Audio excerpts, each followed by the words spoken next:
दाता भला करे। आज मैं आप जी के साथ श्वासों के ऊपर बारीकी से बात करने वाला हूँ। त्रिकुटी एक शब्द है जिसको लेकर बहुत सी भ्रम और भ्रांतियाँ फैली हुई हैं कि ये त्रिकुटी क्या है और कहाँ है और इसका खेल क्या है। वेणी भक्त ने कहा है, ईड़ा, पिंगला और सुखमना तीन बसें एक थाई।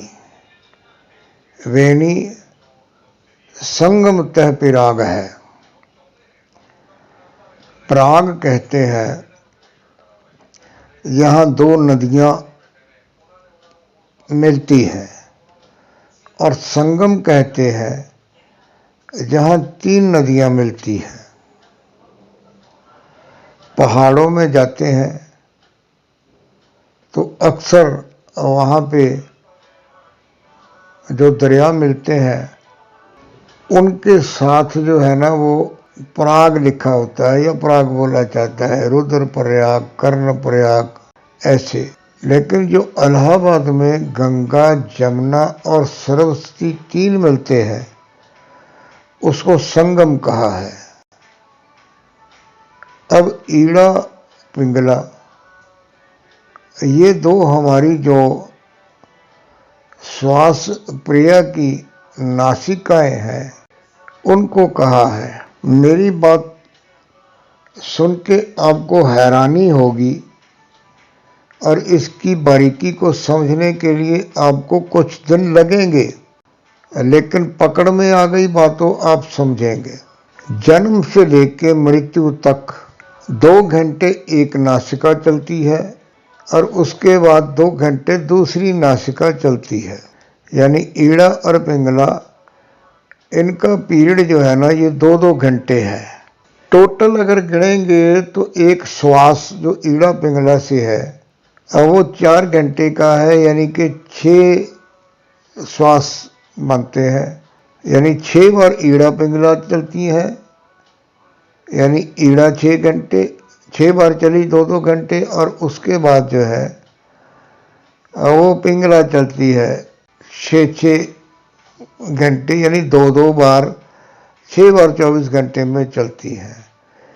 अब आप इस बात का प्रमाण मांगेंगे। आप आहिस्ता से अपने श्वास को नासिका से अगर खींचते हैं बिल्कुल धीरे से, तो एक नासिका से आपको श्वास हवा या वायु है वो सरलता से अंदर जाती हुई पकड़ में आएगी और एक में थोड़ा जोर लगता है। जो सरलता से श्वास अंदर जा रहा है उसके ऊपर आप अगर रोज थोड़ा थोड़ा करके ध्यान देंगे कि अभी 8 बजे है, ये कौन सी चल रही है, 9 बजे कौन सी नासिका चल रही है, 10 बजे कौन सी नासिका चल रही है, तो निरंतर इसके ऊपर अगर आप फोकस करेंगे तो आपको ये पकड़ में आ जाएगी। अब जो इसमें पराग है उसको समझिए। जब इसको सुर भी कहते हैं, जब ये सुर बदलती है यानी ईड़ा से पिंगला या पिंगला से ईड़ा, श्वास की प्रक्रिया बदलती है तो नाक की जड़ में दोनों भावों के बीच में यहाँ पर महिला बिंदी लगाती है और वहाँ पर हल्का सा दबाव बनता है, और ये 2 घंटे बाद अपने आप नेचुरल प्रोसेस है बनता है। और जो लोग अभ्यासी हैं जिनको ये 2 प्रोसेस पकड़ में आ जाते हैं उनका अपने आप यहाँ पर जो है ना वो सिमरन चलने लगता है, यानी कि ध्यान यहाँ पे अपने आप केंद्रित हो जाता है। अब इसके आगे जो संगम की बात है, जो हमारी सूक्ष्मना है, अब वो रीढ़ की हड्डी से चल के ऊपर आखिरी मणके से जहाँ खोपड़ी टिकती है वहाँ से ये चल के आगे माथे पे आती है जहाँ महिलाएं सिंदूर लगाती हैं।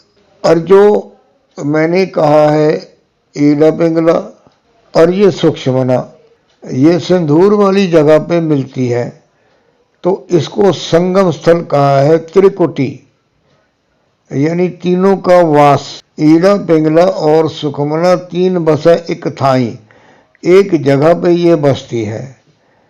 अब इनको पकड़ने के लिए, इनको जांचने के लिए आप बिल्कुल आहिस्ता से जब आप श्वास को लेते हैं, तो जो श्वास पहले मैंने कहा है कि बिंदी वाली जगह पे जो ये पलटता है तो दबाव पड़ता है, लेकिन आहिस्ता से खींचेंगे तो ये श्वास पहले जो है हल्का सा दबाव जहाँ सिंदूर लगाती हैं महिलाएं वहाँ पर पड़ता है।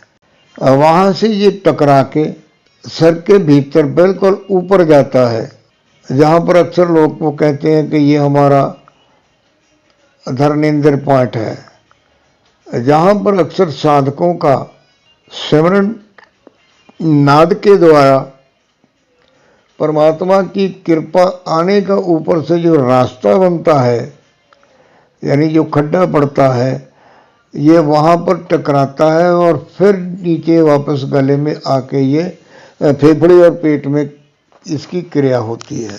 इसको आप बड़े आराम से पकड़ सकते हैं, थोड़ा अभ्यास होता है लेकिन ये पकड़ में आ जाता है। और इसी को जो सिंदूर वाला स्थान है वहीं पे त्रिकुटी का वास है, वहीं पे थर्ड आई है और वहीं पे सहस्त्रार है और वहीं पे जो इंग्लिश में कहते हैं ना क्राउन चक्र, और इसी के साथ इसी को ही सातवां द्वारा कहते हैं, यानी सातवां केंद्र कहते हैं, और कुछ लोग इसको सातवां चक्र भी कहते हैं। चक्र का मतलब ये नहीं कि यहाँ पे चक्र घूमता है। बहुत से लोग मेरे को फ़ोन करते हैं, जी हमारे माथे में एक चक्कर घूम रहा है, सर में एक चक्कर घूम रहा है, क्योंकि वो हमने सुना होता है कि हमारे शरीर के चक्र हैं, तो वो मानसिक तौर पे ऐसा लगता है कि यहाँ पे कुछ घूम रहा है। लेकिन ये आध्यात्मिक यात्रियों का परमात्मा के साथ जुड़ने का एक प्रमुख केंद्र है, और यहीं से आगे जो यात्रा है अब वो शुरू होती है। और यहीं पर जो हमारा नाद है उससे प्रकाश नजर आने लगता है। कुछ लोग जो आँखों के उल्टा करके माथे पे ध्यान लगाते हैं, तो वो कहते हैं जी हमें खुली आँखों में भी कुछ नज़र आता है कि जुगनू है, कोई तार है, कोई तारा है। वो आँखों के ऊपर ज़्यादा जोर डालने से नज़र आता है, लेकिन जो परमात्मा का प्रकाश रूप है, वो प्रकाश रूप परमात्मा जो है वो बंद आँखों से ही नज़र आता है, और वो हल्का सा जो है वो दूधिया प्रकाश है। और वो शुरू में उसकी कभी 1 सेकंड, कभी 2-4 सेकंड ये झलक नज़र आती है। वो परमात्मा ये साधक को समझाता है कि ये मेरा रूप है, तो अगर अभ्यास में रत रहेगा, ध्यान में रत रहेगा, नाद के ऊपर अपना फोकस करेगा, नाद की पकड़ अगर तेरी मजबूत हो जाती है, तो आहिस्ता आहिस्ता ये तेरी आत्मा जो है वो मेरे साथ जुड़ जाएगी और अंत समय में मेरे में मिल जाएगी। ये जो बारीकियां हैं ये मैं बहुत बार समझा चुका हूँ। सो इस भ्रम में लोग बहुत पड़े हुए हैं कि ये त्रिकुटी कहाँ है, ये भंवर गुफा कहाँ है। भंवर गुफा पीछे से जो सुषुम्ना आती है वो गर्दन के ऊपर से माथे तक आती है, उसका जो रास्ता है वो भंवर गुफा कहलाता है। और उसकी निशानी ये है कि जब आंखें बंद करके साधक ध्यानरत होता है नाद में लगा होता है तो उसके माथे से उसको एक चक्कर यानी गोल चक्कर नहीं, एक लहर सी जो करीब ना चौरस होती है ना गोल होती है, वो एक लहर सी निकलती हुई दूर जाती हुई दिखती है। वो दूर जाती है, पीछे से और निकलती है, वो उसमें ये समाती जाती है। यानी कि ये जो दिव्य दृष्टि का रास्ता है ना, वो स्पष्ट होता जाता है, खुलता जाता है। जब पूरी तरह ये केंद्र विकसित हो जाता है तो प्रकाश की झलक जो है वो दिखने लगती है। और यहाँ से जिस रास्ते से चल के ये सूक्ष्मना ऊपर आई है तो वहीं से जो है ना वो कुंडलनी शक्ति है वो जो ऊपर आती है, जिसका जिक्र मैं इससे पहले वाली ऑडियोज़ में कर चुका हूँ। बारीकी है, सुनिए, समझिए, अमल कीजिए। परमात्मा आपके ऊपर कृपा जरूर करेंगे। ये जो आजकल मेरी ऑडियो चल रही हैं ये बहुत ऊंचे लेवल की आध्यात्मिक अवस्था की बातें हैं। शुरू जाप से होता है। जाप के ऊपर जितना आप ज़्यादा से ज़्यादा समय लगाएंगे उतना ही आपको ये जो गहरी बातें हैं उनको समझने में आसानी होगी और परमात्मा की कृपा होगी। जो लोग मेरे को पहली बार सुन रहे हैं अब वो एक दो ऑडियो सुन के ये तो समझ जाते हैं कि मैं जो कह रहा हूँ उसमें कुछ सच्चाई है, लेकिन कोशिश किया करो। एक दो ऑडियो को सुन के मेरे को फ़ोन करके आप सवाल करते हैं, उन सवालों के जवाब को ढूंढने के लिए आपको कुछ दिन मेरी ऑडियो को और सुनना चाहिए।